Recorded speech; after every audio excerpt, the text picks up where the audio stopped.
വേർപാട് എന്ന വാക്കിന് വിയോഗം, അകൽച്ച, പിരിയുക, വിട്ടുപോവുക തുടങ്ങിയ അർത്ഥങ്ങളാണുള്ളതെന്ന് ആദ്യമേ നാം കണ്ടുവല്ലോ. കൂടാതെ വിശുദ്ധീകരണം എന്ന ആശയവും ഇതിനുണ്ട്. വിട്ടുപിരിയുക എന്നത് പ്രധാനമായി നാം കേൾക്കുകയും പറയുകയും ചെയ്യുന്നത് ഒരു വ്യക്തിയുടെ മരണത്തോടനുബന്ധിച്ചാണല്ലോ. തൻ്റെ ശരീരത്തിൽ നിന്നും ജീവൻ വേർപെടുന്ന അനുഭവമല്ലേ അത്.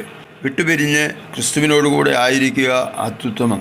ഒരു വ്യക്തി പഴയതിൽ നിന്ന്, പാപത്തിൽ നിന്ന്, ഇരുട്ടിൽ നിന്ന്, അശുദ്ധിയിൽ നിന്ന്, ലൗകിക തലങ്ങളിൽ നിന്ന് വിട്ടുപിരിഞ്ഞ് ക്രിസ്തുവിൽ ആയിത്തീരുന്നതായ അനുഭവം. ഈ സമയം ആ വ്യക്തിയിൽ സംഭവിക്കേണ്ടത് വിശുദ്ധീകരണമാണ്.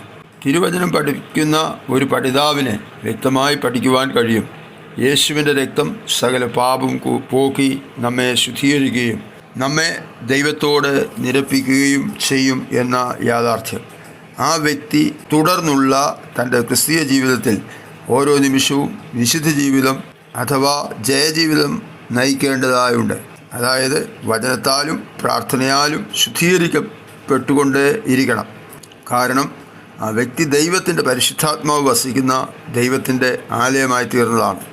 അങ്ങനെയുള്ള വിശുദ്ധന്മാരുടെ കൂട്ടമാണല്ലോ ദൈവത്തിൻ്റെ സഭ എന്നതിനാൽ ബൈബിൾ വിവക്ഷിക്കുന്നത്.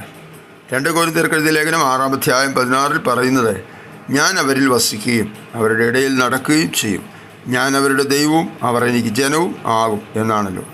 ഈ വാക്യത്തിൻ്റെ അവസാനത്തിൽ പറയുന്നത് അശുദ്ധമായത് ഒന്നും തുടരുത് എന്നല്ലേ.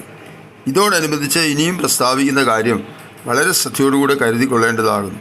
1 കൊരിന്ത്യ ലേഖനം 5-ാം അധ്യായം 11 സഹോദരൻ എന്ന് പേർപ്പെട്ട ഒരു വിശ്വാസി ദുർനടപ്പുകാരനോ അത്യാഗ്രഹിയോ വിഗ്രഹാരാധിയോ വാവിഷ്ഠക്കാരനോ മദ്യപനോ പിടിച്ചുപറിക്കാരനോ ആകുന്നുവെങ്കിൽ അവനോട് സംസർഗമരുത്, അങ്ങനെയുള്ളവരോടുകൂടെ ഭക്ഷണം കഴിക്കുക പോലും അരുത്. ഇവിടെ നമുക്ക് മനസ്സിലാക്കുവാൻ കഴിയേണ്ടത് ഒരു വിശ്വാസി താൻ ഏതിൽ നിന്ന് വിട്ടുപോകുന്നുവോ വീണ്ടും അതിലേക്ക് തന്നെ മടങ്ങിപ്പോകുന്ന പക്ഷം അഥവാ ശുദ്ധീകരണം മറന്ന് ജീവിക്കുന്ന പക്ഷം അവന് തെറ്റുകളെ തിരുത്തി മടങ്ങി വരേണ്ടത് അവനോട് കൂട്ടായ്മ അരുതെന്ന് തന്നെയാണ്. കാരണം ദൈവജനത്തിന് കൂട്ടായ്മ ബന്ധം വിശുദ്ധനായ ദൈവവും അവൻ്റെ മക്കളുമായാണ്. ശുദ്ധീകരണം മറന്നവരെ പത്രോസും മറ്റും പറയുന്നത് ഇവിടെ വളരെ പ്രസക്തമാണ്. സ്വന്തം ഛർദ്ദിക്ക് തിരിഞ്ഞ നായെന്നും കുളിച്ചിട്ട് വീണ്ടും ചെളിയിലേക്ക് ഇറങ്ങിയ പന്നിയെന്നും ഇവരെ വിളിക്കുന്നത് നമുക്ക് കാണുവാൻ കഴിയുന്നുണ്ടല്ലോ. വെളിപ്പാടിൽ പറയുന്നത് ഇങ്ങനെയുള്ളവർ പുറത്തു തന്നെയാണെന്നാണ്.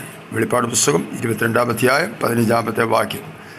ഈ വിഷയം സവിസ്തരയിൽ ഇഴകീറി വിശദീകരിപ്പാൻ ഉൽപ്പത്തി മുതൽ വെളിപ്പാട് വരെ വളരെ ഉണ്ടെങ്കിലും ഇപ്പോൾ ഈ വിഷയം ഇവിടെ അവസാനിപ്പിക്കുവാൻ ആഗ്രഹിക്കുകയാണ്. നമ്മൾ ആദ്യം മുതൽ ഇതുവരെയും കണ്ടത് ലോകസ്നേഹം ദൈവത്തോട് ശത്രുത്വമാണ്. അന്ധകാരത്തിൻ്റെ അടിമത്തത്തിൽ നിന്ന് വെളിച്ചത്തിലേക്ക് വന്നതായ ജീവിതങ്ങൾ വെളിച്ചത്തിൽ തന്നെ ജീവിതം സൂക്ഷിക്കേണ്ടവരാണ്. അവർ അതിനോടുള്ള ബന്ധത്തിൽ ലോകത്തിൽ നിന്ന്, ലോകമോഹങ്ങളിൽ നിന്ന്, അശുദ്ധിയിൽ നിന്ന്, പാപത്തിൽ നിന്ന് ഒക്കെയും വേർപെട്ട് ഒരു ജയജീവിതം ക്രിസ്തുവിനോടുകൂടെ വസിക്കുന്നതായ അനുഭവത്തിൽ നടക്കുന്നുവെങ്കിൽ മാത്രമേ ആ ക്രിസ്തുവുമായുള്ള കൂട്ടായ്മ ബന്ധത്തിൽ തുടരുവാനായി കഴിയുന്നുള്ളൂ. ഇനിയും നിങ്ങൾ പറയും, സഭയ്ക്ക് ഈ കാലഘട്ടത്തിൽ വേർപാട് അനിവാര്യം.